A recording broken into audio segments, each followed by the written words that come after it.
Hey guys, Top Tier Gaming here, and we are coming at you with the top 8 boss monsters of like all of Yu-Gi-Oh! And these, we're trying to sort of compare them to like the format they were in. So not like how strong the boss monsters are now, but like during their format. Doing a power creep is just unfair to do that. Right. Alright, number 8, we go back a few years ago to Machina Fortress. Come out in the structure deck with gadgets, Machina Gear Frame, Machina Fortress. When it's destroyed by battle, you can destroy a card on your opponent's field, or when it's targeted, you can look at your opponent's hand and discard one. It was very hard to get around at the time because a lot of cards targeted, especially D Prison. Like D Prison would handle it, but it would still get to look and see your hand and get all the information. And not to mention, it can discard itself to summon itself, which was absurd. No. You need to discard 8. Yeah, you can discard it and another monster. Yeah. To do to summon stuff like that. Yeah, it was a really spammable boss monster too. Like you could just pitch like. You can go gadget for gadget, bigger one, and then send that gadget you search with him to. Or later on down the line, you could send Machina Cannon or Machina. Yeah, Machina Cannon was like for one card. Yeah, it was like a monster reborn. It was a really spammable boss monster. Yep. Okay, so number 7 is Light and Darkness Dragon. So this card is like a really old card, and it found most of its play in Frog Monarchs, but it made like people splashed it in the Quick Draw deck for a while. It also made an appearance in some decks of Elemental Dragons. Like you could tribute 2 Draco Sack tokens for Light and Darkness Dragon, and it saw some play. But mostly its deck is Frog Monarchs, which is one of my favorite decks of like all time.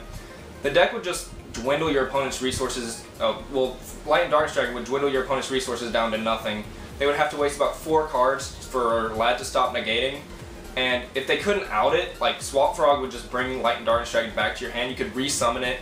When it dies, it was like a monster reborn. It blew up your field, but in Frog Monarchs that didn't matter at all.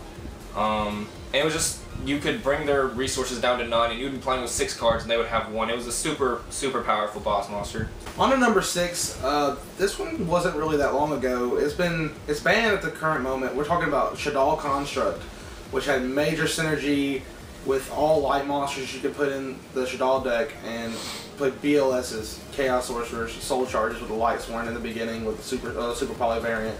Even later on with the Clown variant with the Performa Mages, which are, as we know now, most of them are banned. It was the deck. People in Japan, when we first saw it come out in Japan, we thought Window was going to be it. Simply because it limited the summoning you could do per turn, but it ended up to be where Construct ran the whole show. It just provided consistency, provided a monster that can get over multiple problems. It can kill any special monster in the game, bar some. It was very powerful. It just dumped Shaddolls, triggered their effects, and not to mention Shaddoll Falco could bring it back. It was crazy. Okay, so for number 5, we have an incredibly recent one. In fact, he still sort of warps the format like currently. It's Cosmo Dark Destroyer. So the problem with him is, like, the reason he's so good is he's so easy to summon, and he's 3k. Like, in the deck, you just summon him, he's 3k, he destroys something, even himself to, like, special something. When he dies, you can banish him to search a ship, just like all the Cosmos. But the real problem with him is he warps the format as it is now. Cards that were good aren't good now because of him. Fiendish Chain can't hit him, D Prison can't hit him, Fog Blade can't hit him, Compulsory can't hit him. Like, that card could come to 3 and not be a problem because of Dark Destroyer. Pendulums too, like Compulsive's just not a problem. Like, there's just so many, like, even good boss monsters that aren't good because of Dark Destroyer's, like, attack. 3k is such, like, a big number in Yu-Gi-Oh! Where most things hit, and, like, ramming a Dark Destroyer is not good at all. And not being able to target him is incredibly unfortunate for everyone not playing. The Mirror Cosmo draws you out, and every other deck is F-Zero or Kaiju. Right, yeah. It's really hard to get over him, and he just warps the format in such a way that makes him a really strong boss monster. Alright, for number 4, we'll take a trip back to 2011 during the Planet Synchro Agent format. We're talking about Master Hyperion, a level 8 light fairy type monster with 2700 attack. He can be summoned by banishing an agent monster from your hand or graveyard. And once per turn, he can banish a fairy type monster in grave. Is it grave or hand or graveyard? Just grave. Yeah. Yeah, so just graveyard to pop any card on the field. He was a major problem back in the day because he could be. Back then, it was not hard to get agents in your graveyard or your hand. Agent of Mystery Arts made sure of that by searching Venus every time you normal summoned it. And being a tuner, you can synchro and just further your plays. Master Hyperion put a lot of pressure and it put a lot of players on the clock back then. I think the real problem about Hyperion was like he was the reiteration of Dark Arm Dragon, except more spammable, like easier to get out. He didn't destroy as much as Dark Arm Dragon does, but like he was so easily summoned and like just you could drop 3 of them incredibly easy. Especially in the agent deck, they can do so much more. Like they'll use all their other resources to get rid of all of your outs, then drop him, and then back it up Chaos with the Christia, BLS, Christia, Torgai play for Levier, bring back whatever it needs to do. But Master Hyperion was the keystone to this experience. So for number 3, we have a really important, sort of iconic boss monster in Yu-Gi-Oh! That everyone probably knows. It's Black Luster Soldier.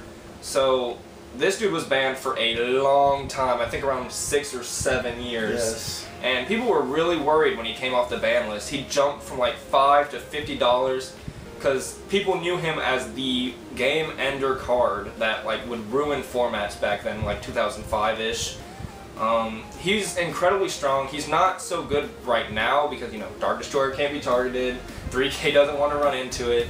There aren't that enough light and dark decks right now either. Like BA's dark and they have light monsters, but it's not worth running BLS in that. But he's just so powerful because you could like sit on him and he could just banish your opponent's monsters face down or face out, which was really big back then. He could attack twice, which with 3K is ridiculously strong back then. And when he was really good, there was priority, which is a really thing that made him strong. You could bottomless him and he was still going to get a +1, which is really good. And BLS was just an incredibly strong boss monster throughout like all of Yu-Gi-Oh! Number 2, we take a trip back a little further, not the beginning, but we go back to the 08-09 area, talking about the Lightsworn era, the Teledad. Judgement Dragon, 3,000 attack, can just be dropped with any number of lights, any different name for Lightsworns in your graveyard, which is not hard because at the time we had 3 charge of Light Brigade, 3 Solar Recharge. You special one for free, pay 1,000, destroy every card on the field but him, and then if you want, you have multiple Judgment Dragons, you just drop 2 more and attack for 9,000. It just outed so many cards in the entire game. Like, back then there was nothing really to stop him. The Fate Veiler wasn't a thing.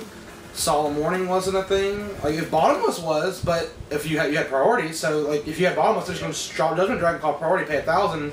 Yeah, you'll Bottomless him, but there's nothing on the board. There's nothing to stop them from going forth and destroying you the rest of their cards, even if they didn't have Judgment Dragon. It is one of the most legendary cards in Yu-Gi-Oh! Yeah, it is. It is one of the most. It was very close between number 1 and 2, but number 1 just won out the way it is. The real problem with Judgment Dragon 2 is like when you dropped him and his effect worked, like it meant game most of the time because they could flip Beckoning Light, get all the rest of their Judgment Dragons back, and just drop them. Like Gores was the only out we had and it back wasn't then. even that good of an out. Yeah, because Judgment Dragon's bigger. And then you drop Gores, you'll go main phase 2. It'll save you this pay 1,000 and destroy everything again. Really strong card. So number 1 on our list is probably incredibly predictable, but I lived through this format and it was something. Before we mention it, Japan a couple months, about a year ago, brought it to 2. Yeah. And they realized their mistake and put it back to 1 on the list. We're talking about Dark Arm Dragon. So this card is like, even if you weren't playing in the format, you know this card, you know how scary this card is because just of how incredibly strong this card is, how easily set up he was. In the deck, Teledad or even Dark Arm Return. Dark Arm Return is more or less maybe even the stronger version, but it got killed rather quickly. Yes. But Teledad was incredibly explosive and really like gave the very powerful deck Lightsworns the run for their money. And I think Teledad has won more big tournaments. They were called Shonen Jumps back then, but now they're YCSs. Yes. It won like 7 total, and it's won more of those tournaments than any other deck in Yu-Gi-Oh! History, making it like the strongest deck of all time. Technically, it couldn't do anything this format, but that's why we're talking about them in their formats. Dark Arm Dragon, you just summoned him, blew up their field, dropped a second, like you could drop 2 Dark Armed incredibly easy, spam your fields with Stardust and Goyos, and just explode, and it was ridiculous. And Crush Card was legal during that format. Yeah. Crush Card, Sangan, good times. Malicious could be Crush Card, it was ridiculous. Saying Crush Card is meant in the game. Yeah, And there were 3 Judgement Dragons, or 3 Solemn Judgments. Yes. So you set up your board and you just set, and it was Phoenix done. Wing. Yeah, Delicious. Phoenix Wing Blast. Incredibly powerful. Later cards. on, they came and played Royal Up. And Oh yeah, that was great. Yeah, tell me about it. Okay guys, so that was the top 8 Yu-Gi-Oh! Boss monsters of all time. Let us know in the comments what you think how maybe the order should have been, or what boss monsters you thought we should have included. Give this video a thumbs up, subscribe. This was Top Tier Gaming. Bye YouTube.